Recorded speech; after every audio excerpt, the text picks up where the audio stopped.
It's with great joy that I come to Montreal to speak to you about the history of the wages for students' demand and its relevance for today. My involvement with wages for students, okay, hold on to your hats, goes back 42 years. To a Wages for Students campaign I and other comrades initiated in 1975 in the US, and beginning in New York specifically. But the ideas generated on the relationship between schoolwork and money have stayed with me ever since. For example, in the face of repression and unemployment in the early 1980s, in Reagan's US, I went to teach at the University of Calabar in Nigeria for 5 years. And when I returned to the US, I continued to politically work on student relationship to money in Africa in the period between 1989 and 2006 with a group called the Committee for Academic Freedom in Africa, which I helped to co-found. I and my comrades in the committee did research and support work for African student movements struggling against the World Bank's neoliberal structural adjustment of their universities, which was used to cut student stipends and subsidies and to charge tuition fees at universities across the planet. After my involvement with Occupy Wall Street in the US, I researched student debt and worked for its abolition in the Strike Debt Organization between 2011 and 2015. Through many vicissitudes, I've always held a special place in my heart for Wages for Students and the pamphlet that we wrote in the campaign that was part of it. To my surprise, there were others in many parts of the world whose heart agreed with mine. Some of them brought their energy and creativity to the project of publishing an updated trilingual version of the Wages for Students pamphlet. And they helped to do the work of translation of the 1975 original text and more recent ancillary materials into Spanish and French. So it's a trilingual text here, which is nice, and touches many people in many parts of the world, especially in South America now, where there's a very lively student movement. Okay. And when I talk about it, I sometimes feel like my youth is resurrected when I deal with it, as I will do this evening. So you'll see me in a different light at the end of this talk. And also take this as a warning. Don't rest assured that a short pamphlet written in haste in the midst of a sea of troubles will inevitably disappear in the debris of history. Because, in fact, this is an example of such a phenomenon. Okay, in my presentation, I will do three things. I will discuss the political context where the campaign began and why. I then sketch what happened to the demand in the ensuing period. And finally, I respond to criticisms of the demand that were recently voiced here in Montreal as reported by comrades in CUTE. Okay, for the first one. The Wages for Students campaign began in 1975. Among the many political developments of that year that affected it, the fiscal crisis of New York City was the most decisive for the conception and launching of the campaign.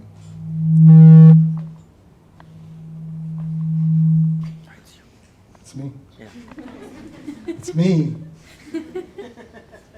Okay. When New York City officials went to the federal government in Washington to ask for aid to avoid bankruptcy, they were faced with an ultimatum from the Ford administration. Charge tuition fees and a non-tuition fee city university of New York, or forget the bailout.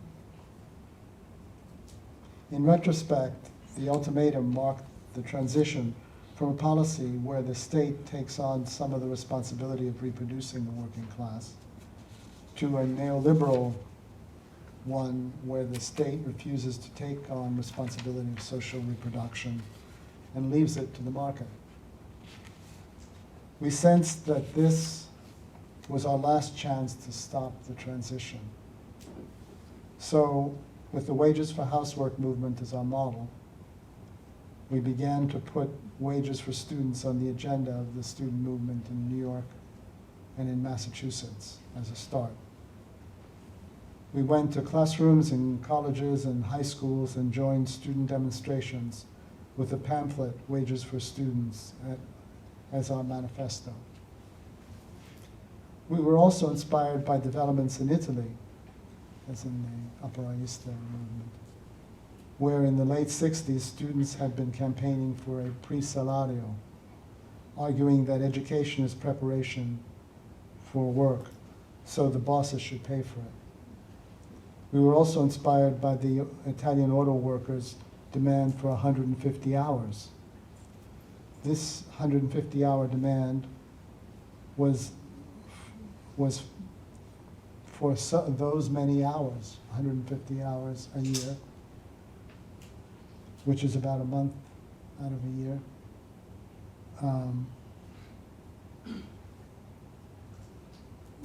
That should be dedicated to classes and studying during work time, where the student workers would pick their curriculum and their teachers. So they turned the factories into universities, literally. We were aware that the demand for wages for schoolwork challenges the idea that education is meant to cultivate the soul, just as the wages for housework perspective demystified the notion of love. Wages for schoolwork could also be a very subversive demand. That is why the state does not want to give students even semantic support by calling any monetary transaction from the state to the student as a wage. Instead, they use terms like scholarship, subsidy, or grant. And I think they still do. This diversion did not succeed at the time, and many began to see the student struggle to be a labor struggle that put universities in crisis. It also put the power to make a deal with students into doubt, for the students were rebelling against work before they even entered the formal workplace, or prepared themselves to die on some battlefield in the Third World fighting anti-colonial rebel armies. So that was the story of wages for housework, of schoolwork, in the period of the 1970s. What was the reason for the defeat of the Wages for Students campaigns then, not now? Our answer is to be found in the introduction to the Wages for Students book. This is part of the ancillary material that you'll find in the book. And this is what we said as to the inability of the movement, of the campaign to get wages for students. It is clear in retrospect that U.S. capital and its state understood that the expansion and inclusivity of the wage that the wages for housework and wages for students promoted was a political threat to the system. It is no accident that many of the neoliberal reforms of the last 30 years have been attacks on welfare rights and free access to university education, and that these attacks have been carried on by both the Democrats and Republicans in the United States, along with cuts to the wages and benefits of the employed. Wages for students as a demand came at an ill-starred time when capital strategists in the U.S. were abandoning the policy of subsuming wage struggles to capital's development plans. Thus, instead of wages for students, we've had a tremendous increase in tuition fees in the United States, 500% increase between 1985 and the present. The result is that today, the average student debtor has a loan debt of nearly $30,000. And the total student loan debt in the United States is more than $1 trillion. Instead of obtaining wages for students, however, students in the US have been paying to work at universities and to train themselves for future exploitation. The Wages for Students campaign in the United States was never a mass movement, however. The broader student movement of the time was not ready to take seriously the view that students are workers, but instead they focused on change in curriculum, creating of counter courses and counter texts, and anti-authoritarianism. This was a pity because if that theme was widely accepted in the student movement of that day in the 1970s, it would not have been possible to rather easily impose ever higher tuition fees and cuts in subsidies, as did happen in the 1990s and 2000s. The creation of new commodities, especially in the social reproduction sectors, is what distinguishes neoliberalism in the 21st century from the plain liberalism of the 19th. University education, repackaged as a commodity, both a consumption and an investor good, fit into that scheme.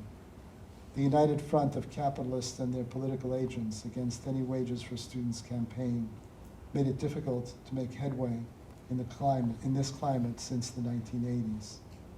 The Wages for Interns campaign here in Canada, along with similar campaigns in the United States and around the world that we have come to support this evening, is a potent sign that this stonewalling is beginning to break down. Okay, these are the two parts of the history. Now, there's history to be made, but there are also criticisms about wages for students. So I'd like to spend a few minutes going to these criticisms that I heard. It was told to me by one of the acute organizers of the event. It's interesting to note that many of these criticisms we initially confronted in 1975. So let's see if we can do a better job. My answer is, for example, let's start with the first. Wages for students would commodify education and its revolutionary potential. Okay. My answer is that education is already commodified, and working for capitalism for free will not change that. It will only give the capitalist class more money and more power. As Silvia Federici pointed out, those who charge that receiving a wage lessens workers' power should give up their wages and discover on their own skins what the impact of that loss would be on our individual and collective power. We want to decommodify society, that's true, but not through the increasing of wageless work. Those who call for this strategy are being hypocritical. For no one lives on air. Moreover, interns are scabbing on workers who are laid off from companies that now expect universities to send them free labor. And we must remember that wages for students is not a productivity deal. That is, it doesn't say we're going to coordinate an increase in wages only when there's a concomitant increase in productivity. As with wages for housework, its political purpose is to expose when and where exploitation occurs and is hidden by the lack of the wage. It is especially important to do that now, as there is an attempt to make exploitation completely invisible, to present workers as small entrepreneurs and the work of reproduction as self-investment. In other words, education is no longer presented as something from which all society benefits, as a service to society, but as something that benefits only the individual. This reasoning is meant to justify the fact that state and capital do not want to carry any responsibility for the reproduction of the workforce and want us to pay for it all. In Canada, students are not paying the high tuition fees students in the United States are paying yet. That makes denouncing the unpaid labor students are asked to do even more important. It is a preventive measure, because soon you may have to face the same fees students in the United States are paying. So, this is another warning. Winning wages for interns would begin to turn the tables on this system, driven by unwaged but surplus value creating labor. Instead of students paying to be exploited by capital, the present situation, students would begin to get back what they have been giving in the past. Now let's take another look at another criticism. Wages for students would encourage the expansion of the sphere of wage work into activities that should not be waged. For example, sex work.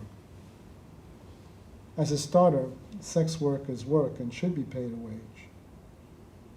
But whatever the moral status of sex work, however, this argument, if followed to its logical conclusions, would lead to the rejection of all full efforts to expand the range of wage labor of any sort, and thus thwart the waging of work that ought to be waged.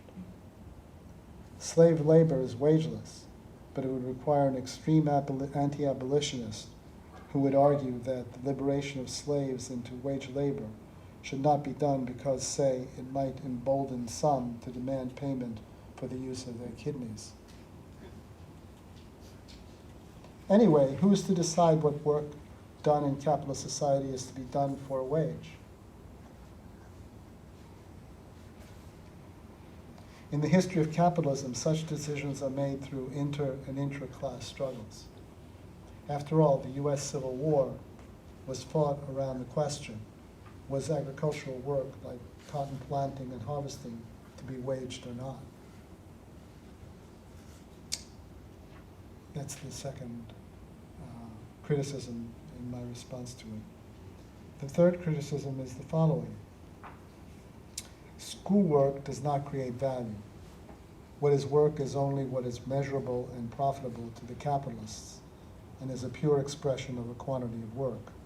Some students even disregard the idea that the skills we require by disciplining ourselves with evaluations, as reading, criticizing, etc., are not work or aren't good enough to be paid a wage.